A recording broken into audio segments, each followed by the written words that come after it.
Kung nanonood ka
gawin is mag-isip ng channel topic.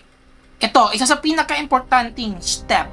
Dapat yung channel topic or niche na pipiliin mo, dapat yung interesado ka or meron ka talagang hilig or gusto mo. For example ako, yung ginawa ko na channel is all about basketball. Basketball na topic. Bakit? Kasi mahal ko yung basketball, mahilig ako mag-basketball, alam ko lahat tungkol sa basketball, lalong-lalo na sa NBA. Kaya yun yung ginawa kong niche. Importante ito para hindi tayo maboard sa paggawa ng videos. Kasi dito sa YouTube Shorts, para kumita tayo, kailangan natin gumawa ng madaming videos. At pag hindi mo gusto yung ginagawa mo, maboboard ka talaga and mababaliwala lang lahat. Ito, experience ko na ito, marami na akong ginawang channel, and kapag hindi ko talaga gusto yung isang topic or isang niche, hindi talaga ako magtatagal. Ngayon, pag-usapan naman natin yung consistency. Ang resulta, kung paano ka kikita sa YouTube Shorts, ay nagdidepende sa kung gaano ka kadalas mag-upload. Dapat meron kang upload every single day. Mas marami, mas mabuti. Kasi, all it takes is one video para ma-monetize ang channel mo and para kumita ka ng malaki dito sa YouTube Shorts. Ang algorithm dito sa YouTube Shorts magkaiba sa long form video. Dito sa YouTube Shorts, madali ka lang makakuha ng million views. At kapag nagawa mo yon, magkaroon ka lang ng isang video na may maraming views, million views, kikita ka na ng 100,000 pesos. Ngayon, meron akong isang method na ituturo ko sa iyo kung paano maghanap ng video idea na magkakaroon ng views. Ito, promise ko sa'yo, kapag natutunan mo to, madali mo lang makukuha yung million views and kikita ka talaga ng malaki sa YouTube Shorts. Ito yung ginagawa ko para makakuha ng madaming views at ma-monetize ng mabilis ang aking bagong channel. So, pupunta lang ako sa incognito, punta lang ako sa YouTube. So, search ko lang dito sa YouTube yung niche na napili ko, which is basketball. So, NBA na lang yung ilalagay ko, NBA. So, kapag nandito na ako, mag-click lang ako ng 5 video na related sa basketball or sa NBA. Right-click ko lang and then open link in new tab. Next, yung gagawin ko is papanoorin ko yung 5 video pero in just 3 seconds lang or 5 seconds.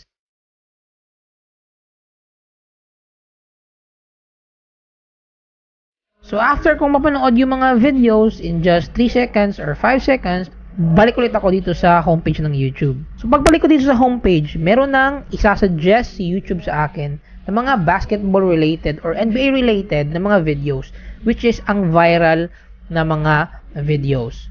So, ang gagawin ko lang is maghahanap lang ako ng isang video na viral and then kokopyahin ko lang siya or gagawin ko lang siya ng short version. So, for example, ito. In-upload ni Nick Smith NBA. So, meron ng 1 million views in just 4 days. So, ang nandito is NBA players and legends on LeBron James savagely destroying Dillon Brooks. So, guys, gagawan ko lang ito ng short version kasi viral na naman siya, 1 million views in just 4 days. So, if magagawa tayo ng short version about this specific video, meron tayong chance 50-50 na mag-viral din yung video na i-upload natin. So, ganun na siya kasimple.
Yung sinasabi ko sa inyo na CapCut. So, napaganda ng software na ito.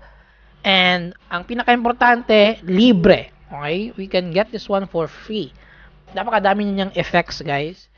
So, talagang ginawa ang software na ito to edit short-form content.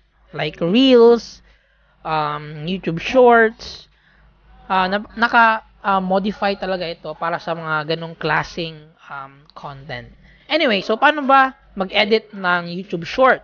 Okay, paano ba mag-edit para hindi mag-copyright? So, basically, napaka-simple lang guys. Napaka-dali lang ng ginagawa ko. So, click nyo lang itong import. Sample na lang. Ito yung i-edit natin. Itong Stephen Curry funny moments.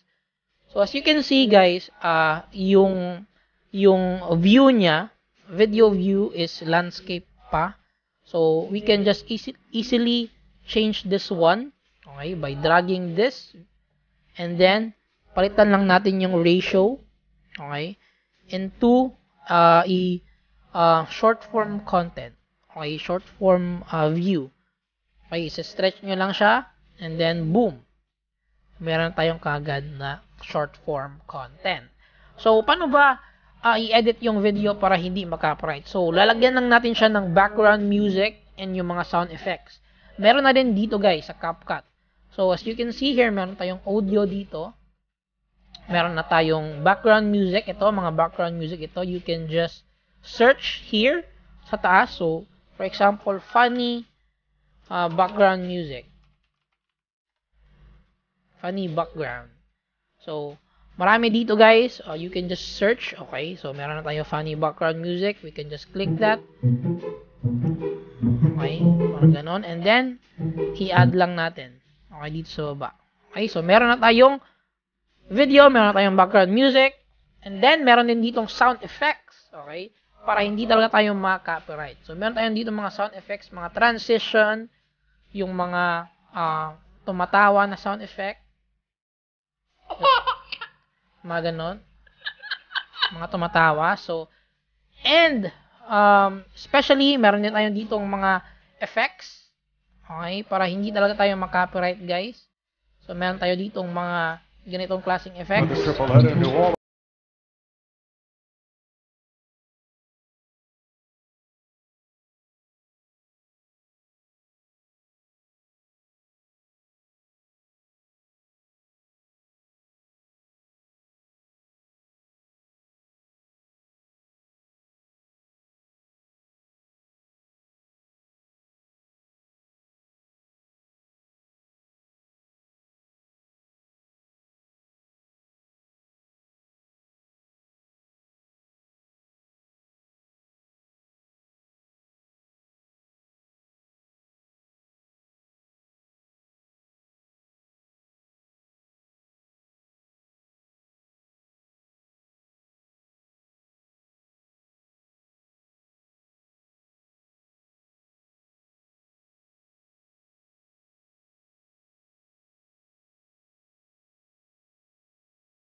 Simple.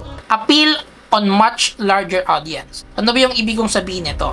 For example ako, yung channel ko is all about basketball. Pero naghanap ako ng sub-niche para mas malaki yung chance ko na pumunta sa algorithm and magkaroon ng madaming views. So ano ba yung ginawa ko? NBA yung mga ina-upload ko. Now, nag-focus ako all about Stephen Curry. So, Stephen Curry na mga videos lang yung ina-upload ko. So, ang nangyari, dahil nag-focus ako sa isang sub-niche, mas pinush ni YouTube yung mga videos ko sa mga dedicated audience ng basketball at ni Stephen Curry. Kaya dumami yung viewers ko or views ng aking mga YouTube shorts and kumita ako ng mas malaking pera. Set realistic goals. Ang pag-YouTube, kailangan talaga natin ng konting pasensya kasi hindi siya overnight. Okay? Hindi tayo yayaman or kikita ng malaking pera like kaagad-agad. Kailangan natin ng konting patience. Mag-set tayo ng realistic goals every week. So ito yung ginagawa ko. So at least 1 week meron na akong 100 subscribers and nakakuha na ako ng 10,000 views. So yun yung mga goals na sineset ko sa sarili ko. So dapat yung gagawin mo is hindi ka mag-expect ng malakihang subscribers kaagad and malakihang views kaagad. Mag-expect ka or be realistic. Okay, every week pakonti-konti lang. For example, 50 subscribers lang and 1,000 or 5,000 views lang. And then for the following week, mag-set ka naman ng another goal. So yan yung ginagawa ko para hindi ako ma-bored and ma-motivate ako every single week and para to make sure na worth it yung paghihirap, yung pag-edit, yung pag-upload ng videos. Sa almost 6 years ko sa paggawa ng content, sa pagiging isang YouTuber, yung para sa akin, pinaka-effective na paraan para kumita ng pera dito sa YouTube or sa paggawa ng content, dapat talaga nag-e-enjoy ka sa ginagawa mo para mailabas mo lahat ng creative side mo or creative juices mo. Ang pagiging isang content creator kasi, hindi lang yan pagre-record ng video, pagsasalita. Para sa akin, I do the script writing, video editing, and pag-iisip ng mga ideas. Para talaga maging successful ka sa paggawa ng content or sa pag-YouTube is dapat mahal mo yung ginagawa mo para mailabas mo yung creative side mo and the views will follow and the money will follow. I hope you guys learned something sa video na to. Thank you for watching. Kung meron kang tanong, just comment down below. And meron pa akong ibang mga videos dito on how to make money online. See you guys on my next video.